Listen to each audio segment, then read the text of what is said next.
Internacional de Macau, a Senhora Doutora Luísa Ferreira, digníssima representante do Excelentíssimo Senhor Secretário de Assuntos Sociais e Cultura, Excelentíssimo Senhor Cônsul de Angola,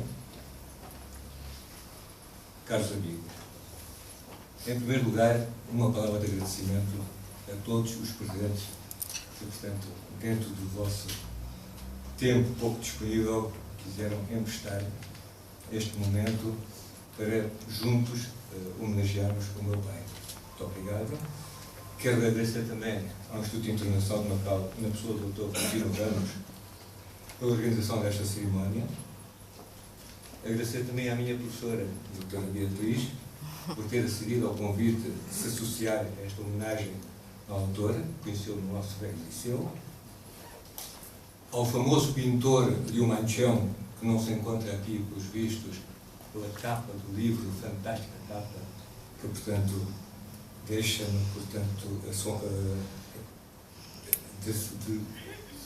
demasiado entusiasmado, porque, na verdade, consegue, numa única imagem, dar, portanto, a ideia do conjunto do livro. Portanto, está aí, portanto, Brasil, Lisboa, Bunheiro, Pereiro, tudo representado, que é a sinopse do livro. De facto, uma imagem fantástica. E, naturalmente, muito especialmente ao meu amigo Dr. Jorge Rangel, a quem devemos, toda a família, este momento que estamos a viver, pelo patrocínio de mais uma obra do meu pai, através do Instituto Internacional de Macau. E, sobretudo, a amizade que sempre demonstrou à família e ao meu pai. Lamentavelmente não pôde juntar-se a nós, mas sem dúvida que a ele devemos esta homenagem. Este livro é uma obra inédita do meu pai. É uma parte da história que ele nunca revelou nos outros discos que publicou, que é a história da sua infância e da sua juventude. Não era a intenção do meu pai publicar esse livro. Ele ia escrevendo no intervalo de outros livros, portanto ia publicando. A intenção era deixar recordações dessa sua infância, dessa sua juventude, e diga-se passagem que eu pessoalmente também fiquei surpreendido com algumas das histórias que, portanto, na altura que tive a transcrever os manuscritos dele, encontrei. Portanto, era uma parte que até desconhecia pessoalmente como filho. Portanto, chegou o 100º aniversário dele, nós os filhos, aqui estamos 4, eu, o meu irmão Rogério, o meu irmão Américo e a minha irmã Fernanda. Faltam aqui 2 irmãs, que é a Mariazinha e a Fátima, que não poderão estar presentes, e, portanto, entendemos que, portanto, era o momento próprio para fazer, portanto, este tributo e, portanto, compilámos uma parte dos seus manuscritos e, portanto, conseguimos transformar nesse livro que eu penso que, portanto, valerá a pena ler, porque são histórias muito interessantes e são histórias que, portanto, ultrapassam o continente de vários continentes. Isto para quê? Para que, de facto, quem o conhecia passem a conhecer melhor, quem não o conhecia ficam a conhecer como é que um homem simples conseguiu, de facto, vencer a vida. Inicialmente, como eu disse, ele tinha posto como título As Minhas Memórias. E tivemos a ponderar várias vezes se, de facto, devíamos manter esse título ou mudar para o outro. Porque é possível que se estranhe esse título, Memórias do Romanceiro de Macau, mas porquê? Com certeza que não foi ele que pôs esse título. Nós, os filhos, é que entendemos, portanto, que tínhamos que, portanto, dar um tributo. E o tributo foi aproveitando uma ideia transmitida pelo padre Benjamin Videira Pires, que muitos certamente conheceram, numa apresentação que ele fez do livro Macau Vista por Dentro, chamou o Romanceiro de Macau.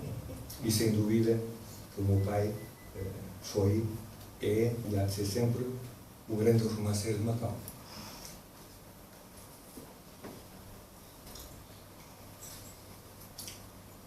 Portanto, recordar o meu pai, isso implica naturalmente uma grande carga emocional de quem o apresenta, apesar de já terem sido passados 25 anos desde a sua partida. É uma perda irreparável, muito mais para quem o acompanhou na saúde e também na sua doença. Portanto, lembro-me perfeitamente dos últimos tempos, com a sua bronquite, em que se sobrepôs um cancro na laringe. Cada passo que ele dava era um sufoco. Via-o, portanto, com muito custo, e depois, sobretudo, com a hemorragia cerebral, que foi, portanto, definitiva, ficou, portanto, confinado numa cama, em coma profundo, durante meio ano, e dia a dia ir assistindo, vê-la sucumbir, vê-la lutar contra a morte, como, portanto, lutou pela vida.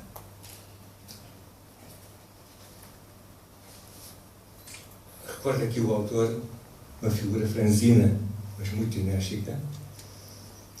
Veio para Macau como soldado corneteiro, daqui enamorou-se da terra e das suas gentes, foi aqui que construiu família, e quando terminou a sua carreira militar, regressou a Lisboa com os seus 2 filhos, mas não resistiu à força do ideal. Para aqui voltou. E quando voltou já trazia 5 filhos. E aqui, vivendo ainda o seu grande amor, foi aqui, portanto, que acabou por me pôr no mundo. Quando regressou, vivia-se ainda o rescaldo do fim recente de uma guerra devastadora, em que as oportunidades de subsistência eram débeis, os empregos escassos e menos ainda as oportunidades para quem tinha apenas a 4ª classe. Mas tinha uma invejável habilitação que o distinguia. Era ser um feroz lutador e um poeta com grande capacidade de improvisação. Mais uma vez, como combate, conseguiu vencer e conseguiu empregar-se como contínuo do liceu, onde acompanhou a evolução dos estudos dos seus filhos e de tantos alunos que por ali passaram.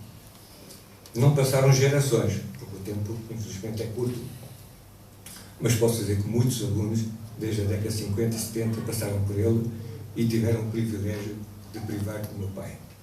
Nesse caso, esses alunos podem dar testemunho da sua graciosidade e do respeito que conseguiu incutir. Granjeou muita admiração junto de todos, e os próprios filhos podem testemunhar. De facto, quem é o aluno do tempo do meu pai que não se recorda do seu Monteiro? Estou certo que nenhum.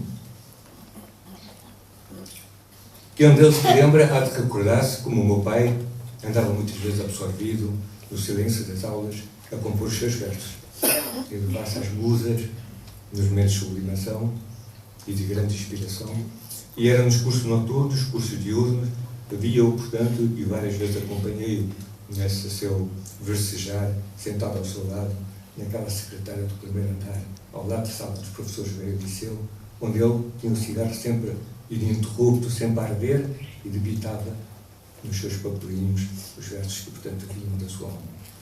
E sempre, engraçado, com um pivete a arder debaixo da secretária para afugentar os mosquitos. Portanto, houve muitos momentos de convívio com os professores alunos, era por todos estimado. Ainda, portanto, havia alunos que lhe pediam para dedicar umas poesias românticas às namoradas e ele prestava-se a isso. Portanto, a outros escondia estes traquinícios dos professores, era um amigo de todos. Eu tenho no prólogo, portanto, que escrevi no livro, o relato de muitas passagens que vivi com o meu pai, mas então não vou repetir. Deixo para os leitores. Mas cabe-me a mim fazer um resumo do que consta ao livro.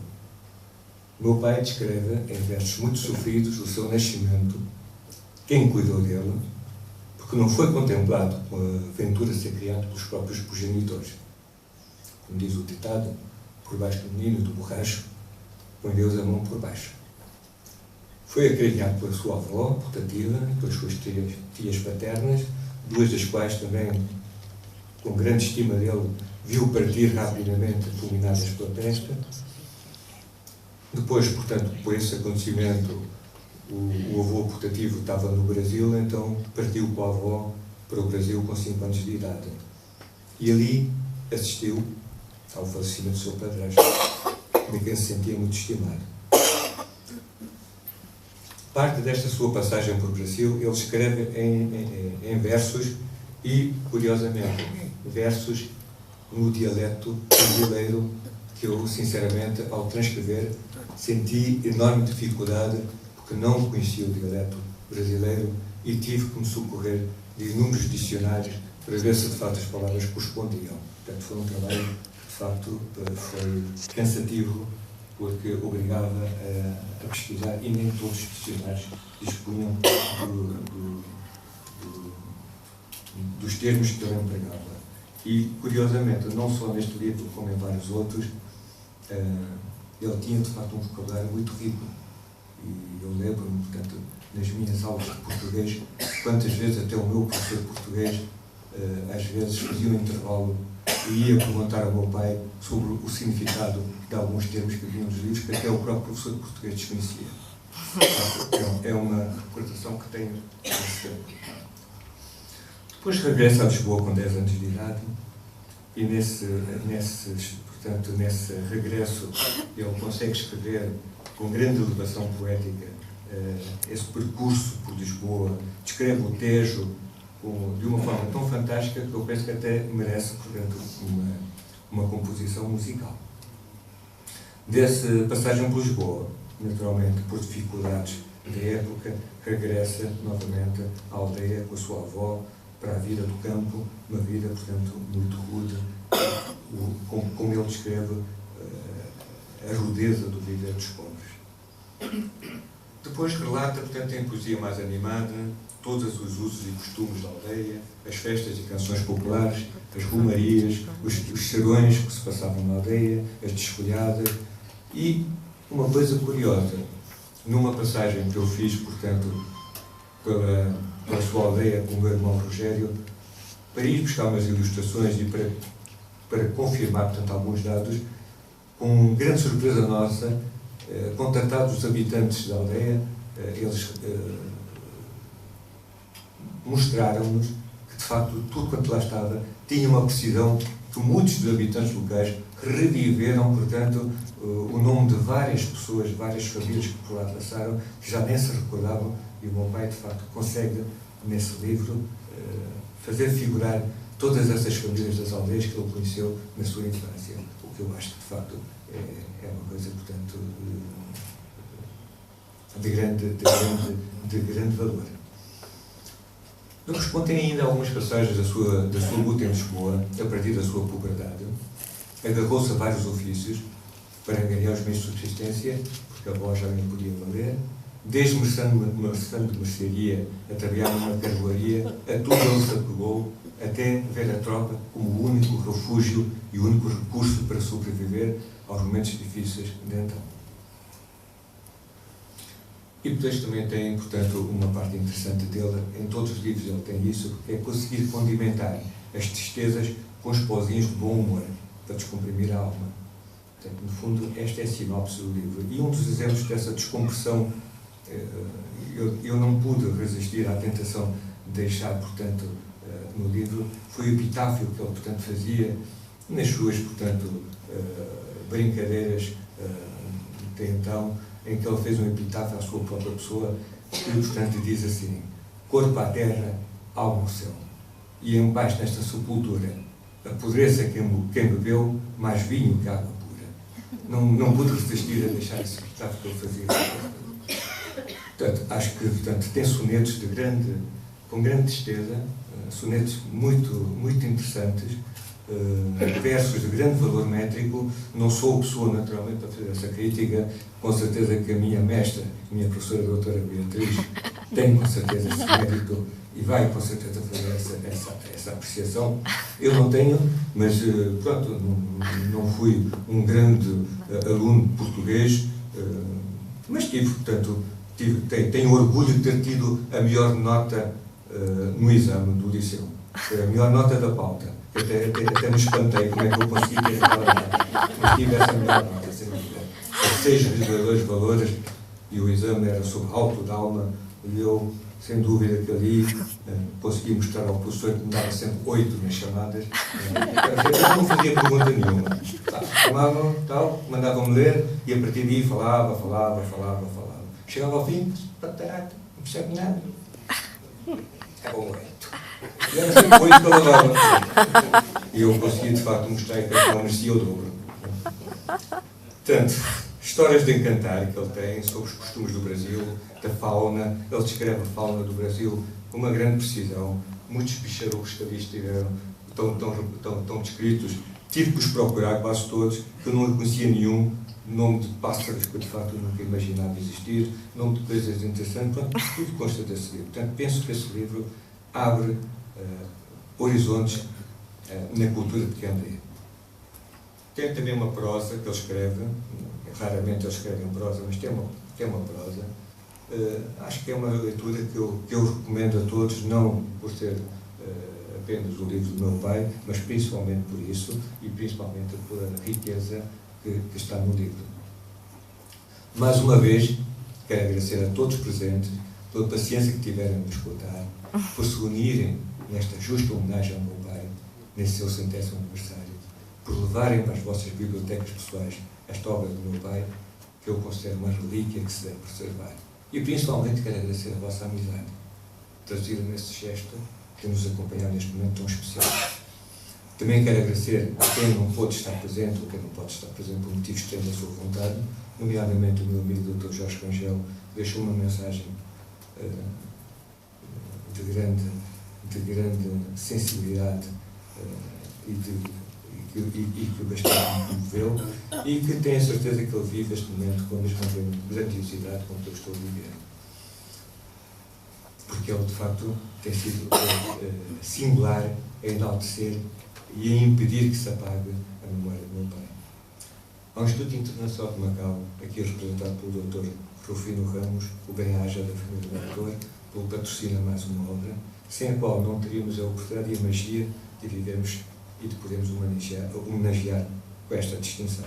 Vivemos este momento de glória e deixar um vínculo de perpetuação da memória do meu pai. Em nome do autor e da família, o nosso muito obrigado a todos.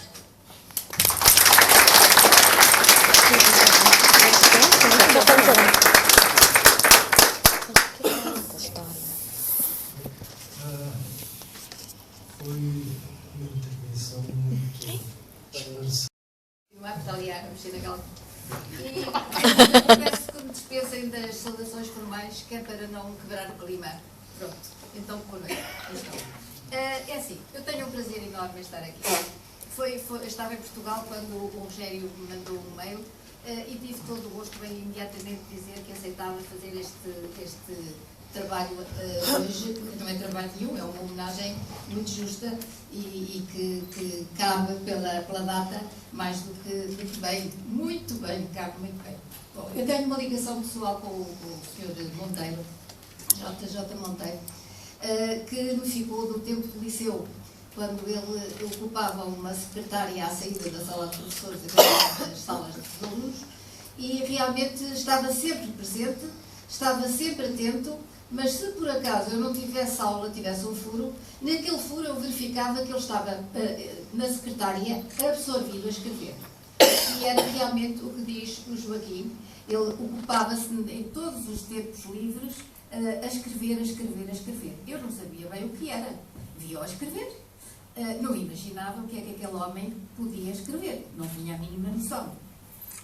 Sabia quem eram os filhos, tinha este como meu aluno, e, portanto, eu achava que o Sr. Monteiro era uma pessoa muito simpática, muito pronta para ajudar quem quer que fosse professores, fosse alunos, fosse colegas dele, e de maneira que tinha essa imagem dele de uma pessoa muito pronta para todas as necessidades do seu ofício e outras. Muito sorridente, muito delicado e já denotando alguma dificuldade a nível de voz. Já tinha a voz rouca nessa altura. Também depois, naturalmente, vinha conhecê-lo fora do liceu. Ele era amigo de um um senhor que era meu compadre e que está aqui numa fotografia, que era o Celestino Glória, do lado de cima de onde é que ele é, da Régua, e portanto também o conheci noutras circunstâncias, na vida da cidade, nos seus acontecimentos. E tive sempre na igreja, quando íamos à missa, encontrava-o muitas vezes, sempre muito cumprimentador, muito respeitador, sempre com um sorriso, sempre com uma brincadeira. Era esta a figura dele, miudinho realmente, mas não sarrafio. Era uma pessoa que tinha presença. E fico muito satisfeita porque vim depois a conhecer também o seguimento desta pessoa nos seus netos, nos seus filhos, nos seus netos. Eu conheci melhor o Joaquim, pois claro, mas também conheci a Fátima muito bem e a Fernanda, que foram os que eu conheci melhor. E depois, mais tarde, os rapazes também.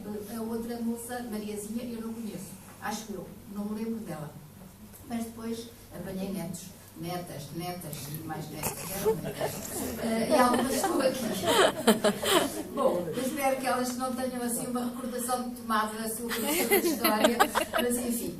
De qualquer maneira, eu lembro muito bem delas, como meninas muito educadas e acho que não podiam ser de outra maneira, porque o que se passa para trás só lhes podia deixar realmente essa presença de educação.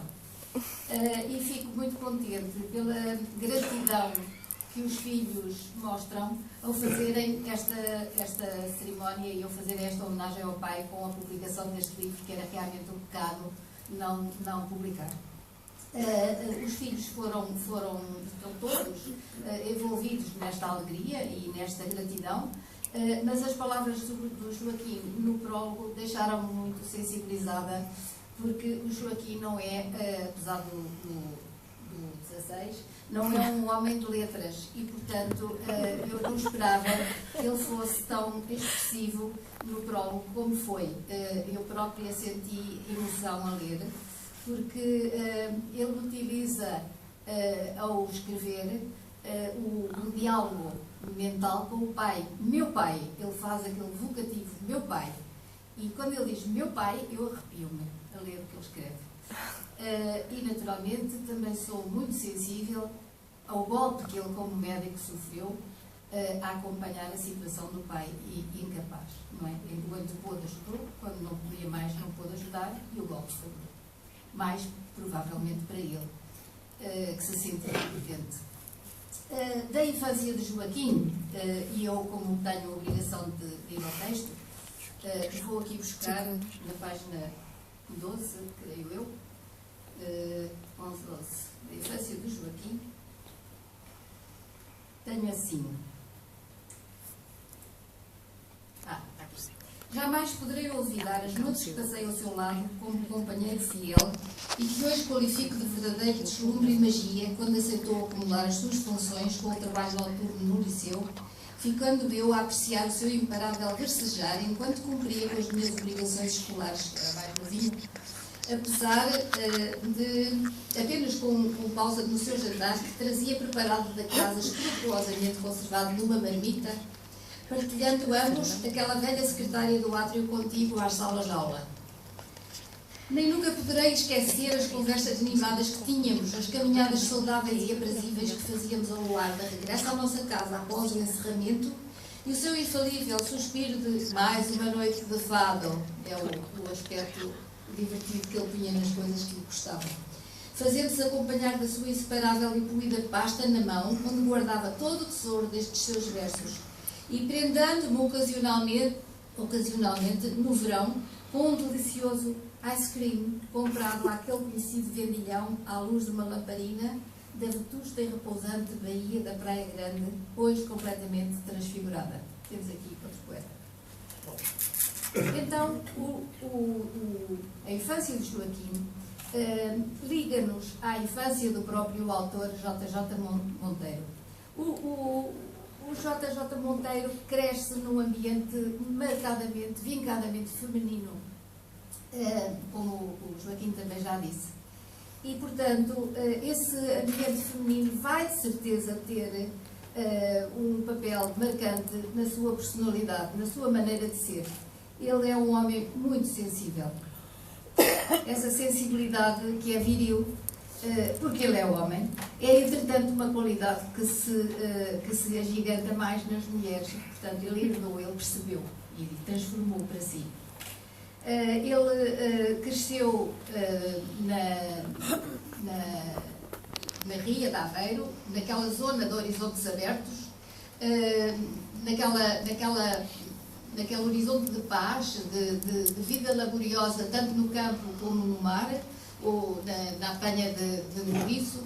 Ele foi ao Brasil, ele esteve no Pará, ele esteve no Bunheiro, quer dizer, a sua infância é toda ela marcada por cenas vivas, ricas, e que ele não perdeu, ele absorveu tudo por onde passou, ele tomou para si e guardou, provavelmente até sem dar conta. Mas diz ele que já em pequeno gostava de cantar, e de cantar à desgarrada, e já sabia algumas letras de cantigas que a avó lhe ensinava, ou as tias.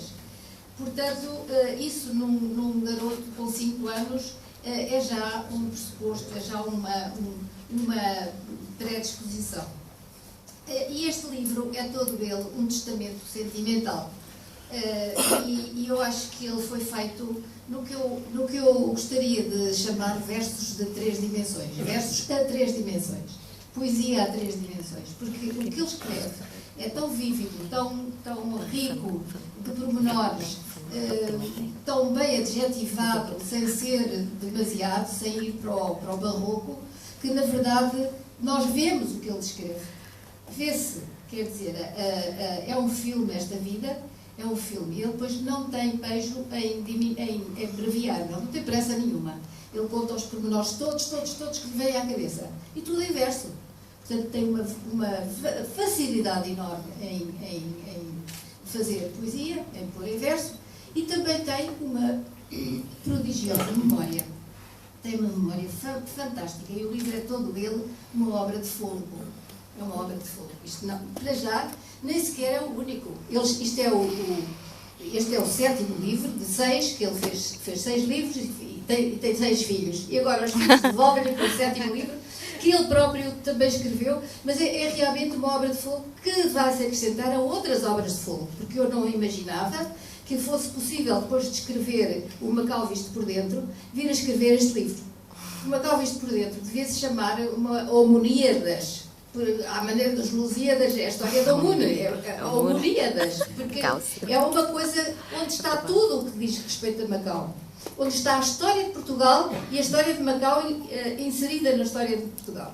Portanto, eu depois desse livro pensei que ele já estava acabado, mas não está, de maneira nenhuma. O poeta, portanto, explica o seu gosto pela rima como uma expressão, e a nós é-nos dado perceber a facilidade com que ele põe a vida em verso, na verdade.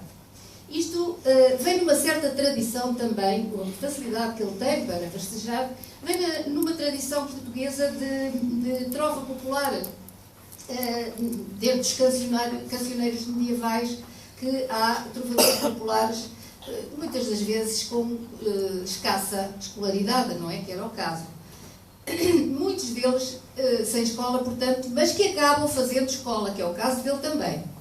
Eu estou-me a lembrar do poeta Aleixo, que todos conhecem, do Algarve, ou do poeta Adelino de Veiga, de Coimbra, ou do cantador de Setúbal, um calafate chamado António Eusébio, ou o poeta cavador Manuel Alves, que era da Moita, Anadia, Bairrada, ou o nosso JJ Monteiro, ou ainda o cantador popular que está aqui citado, o Marques Sardinha, da Banca. E até diria que, de certo modo, podíamos considerar o nosso Adé um cantador popular também, só que com a particularidade de escrever em patuá, mas também com uma facilidade, podemos pô-lo ao lado destes amigos. Pois eu acho que esta é a ordem de literatura onde entra o JJ Monteiro, é no cancioneiro popular, é no trovador. E, portanto, cabendo de certa maneira, sem pretensões, fazer uma certa crítica, eu não tenho crítica negativa, eu só tenho que dizer que há uma naturalidade narrativa com preocupação de pormenor, servida pela memória de que já falei. Há um pendor popular que ele nunca nega, ele não nega as suas raízes populares, são raízes que ele perpetua na expressão. Tem uma ousadia métrica fabulosa. Ele diz que começou a poetar sem métrica académica porque não conhecia, mas que, como estava a fazer letras para canções conhecidas que se apoiavam na cantoria, ele tinha que caber, a métrica veio-lhe por ter que caber na música. E, portanto, ele foi instintivamente educando o ouvido para a métrica. E, umas vezes, a música era mais comprida e exigia versos de redondilha maior. Se fosse mais curta, seria de redondilha menor. Mas ele também fez sonetos, ele fez sextilhas, ele fez canções como o Camões. Ele escreveu em verso de decassílabo. Por isso é que eu digo mesmo que esta isomoníadas é uma parte especial do livro de Macau visto por dentro, porque tem lá uma parte que é mesmo com versos de 10 sílabas. E aquilo é tal qual o Camões. Coitado do Camões. Salvas as devidas distâncias, pronto. Mas digo eu que de facto é curioso como ele se sentia bem e à vontade em qualquer métrica que lhe aparecesse, conforme o assunto, assim ele fazia. Portanto, tem sonetos muito bem esgalhados, tem versos alexandrinos, tem de tudo um pouco. Ele não hesitava, era realmente, não digo ousado, era ciente de que era capaz. Portanto, não havia aqui uma falsa modéstia, havia uma humildade sim, mas falsa modéstia não. E, portanto, nessa humildade ele tem-se como não lírico. E, de facto, eu também não achava que fosse muito adequado chamar de poeta lírico, no sentido do Guerra Junqueiro, que escreveu os simples, mas, de qualquer maneira, não é como o JJ Monteiro, não é a mesma coisa. Portanto, o que é certo é que ele raia o lirismo dos simples, sem ser os outros simples. É o lirismo dos afetos, o lirismo das saudades da pátria, 334. 334. Português, se fores à guerra, não te deixes esmorecer, faz ver ao teu inimigo que ainda sabes morrer. Amo esta minha nação, sou português, que doçura. Hei de amar-te, Portugal, até ir para a sepultura. Portanto, era este lirismo dos simples, de saudades da pátria, dos familiares, de lugares que conheceu, da mocidade, da tropa, e também chega a ser bucólico, o lirismo, de alguma maneira, bucólico. 245 e 252 é rápido.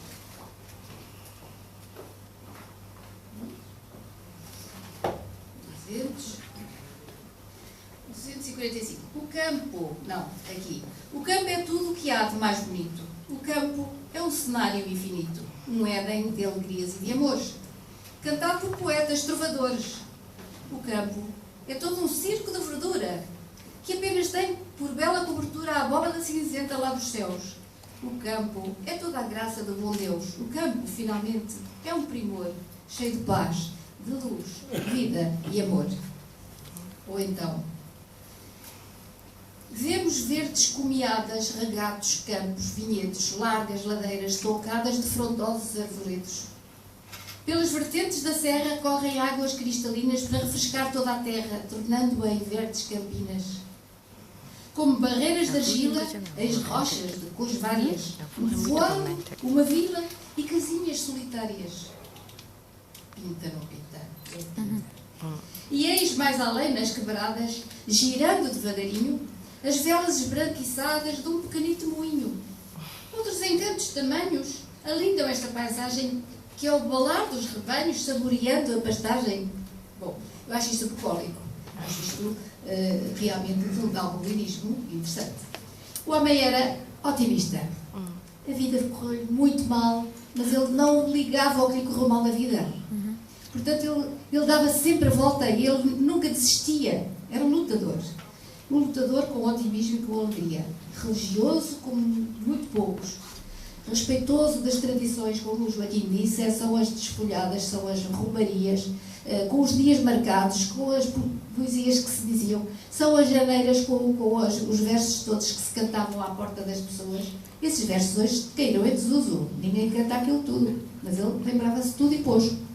Eu acho que isso importa salientar, esse trabalho de recolha, porque hoje em dia os filólogos nas universidades andam todos atrás disso, para saber como é que era o passado e para fazer os cancioneiros e para até os compositores musicais que querem letras para os fados, muitas vezes andam à procura dessas coisas, mas eu vou mesmo mais longe. Eu sei que nas universidades se fazem levantamentos de textos sobre poesia popular e já não aparece quem saiba. Portanto, ele registou e isso é de muito valor. É de muito valor. E também era um homem com uma memória prodigiosa, como já disse, por isso lhe foi fácil fazer os registros do profano e do religioso com facilidade.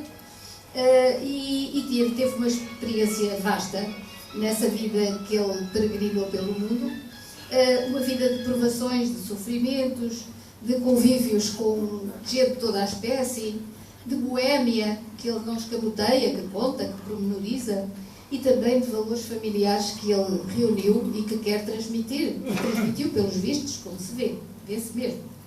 Portanto, essas poesias estão aqui marcadas, mas não vou agora deter-me a ler-vos. São bastantes, ocupam umas 20 páginas de recolha, portanto não são poucas. E eu detive-me com interesse a apreciar muitas passagens que marquei e que não temos tempo de ver aqui, e a comentar, mas que ficam para as que li vos serem o aperitivo para do JJ Monteiro. Eu gosto de apreciar a letra das personalidades, de estudar a personalidade, e eu não conhecia, sempre que possível faço este estudo. De maneira que